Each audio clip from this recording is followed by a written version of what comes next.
विदेशी महिलेच्या पोटामध्ये कोकेन सापडलंय। ही कारवाई मुंबईमध्ये सजग यंत्रणेनं केली आहे।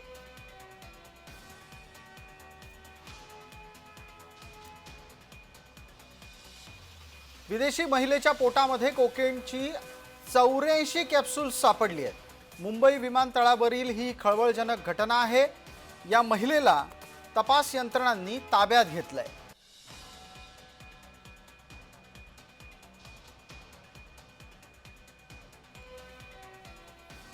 आत्ताच्या घडीला आपल्याला दृश्यामध्ये एक महिला बसलेली दिसतेय फुटपाथच्या कडेला। त्या महिलेच्या पोटामध्ये 84 कोकेन कॅप्सूल्स सापडल्या आहेत। सर्वसाधारणपणे अंमली पदार्थाची तस्करी करणारी टोळी अशा प्रकारे एका ठिकाणाहून दुसऱ्या ठिकाणी अंमली पदार्थांची तस्करी करण्यासाठी मानवी शरीराचा वापर करते।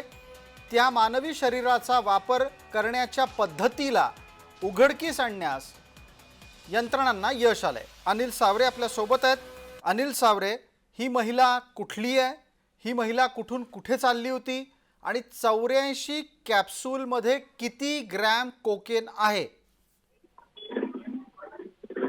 सर खरं तर पाहायचं झालं तर परदेशी महिला पोटात म्हणजेच की आपण पाहू शकतो चक्क महिलेने पोटामध्ये प्रशांत केलेलं म्हणजेच की 84 कॅप्सूल जे आहेत जे कोकेनचे लपवले। त्यानंतर आपण पाहू शकतो सूत्राच्या माहितीनुसार विदेशी जी महिला आहे ती युगंडातून प्रवास करत होती। या अनुषंगाने आपण पाहू शकतो सापळा रचून या महिलेवर कारवाई केल्यानंतर आपण पाहू शकतो या महिलेच्या पोटामध्ये चक्क 84 जे कोकेनचे जे पाऊच आहेत ते मिळालेले आहेत। एकंदरीत पाहायचं झालं तर या 84 पाऊच नंतर आपण पाहू शकतो 32 पाऊच हे काढण्यामध्ये पोलिसांना यश आलेलं आहे। आपण पाहू शकतो याच अनुषंगाने आज न्यायालयाच्या परवानगी दिला जे रुग्णालयात दाखल करण्यात आलेलं आहे। त्या अनुषंगाने आपण पाहू शकतो 32 कॅप्सूल जे आहेत ते कोकेनचे पाऊच काढण्यामध्ये यश आलेलं आहे। एकंदरीत आणखीन जे पाऊच आहे तिच्या पोटामध्ये आहेत आणि पाहायचं झालं तर सर हे जे आहे अनिल, आपण एक तपशील देता आहात। एकदा परत आपण प्रेक्षकांना गोंधळ वाटू नये म्हणून त्याचा खुलासा करणं गरजेचं आहे।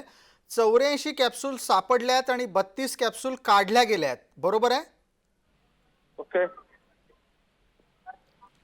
अनिल सर खरं तर ह्या जी बोला अनिल। तर खरं तर या महिन्याने आपण पाहू शकतो परदेशी महिलेने जो आहे 84 जे कोकेनचे पाऊच आहेत जे कॅप्सूल आहेत ते प्रशांत केल्यानंतर गिळाल्यानंतर ती प्रवास करत होती गोयंडा म्हणून या देशातून ती प्रवास करत होती आणि चक्क आपल्या म्हणजे आपले एअरपोर्टचे पोलीस आहेत त्यांना माहिती महसूल गुप्त वर्ष संचालन यांना ठीक आहे अनिल, आपण अधिक तपशील घेऊ यावर। तुर्तास धन्यवाद।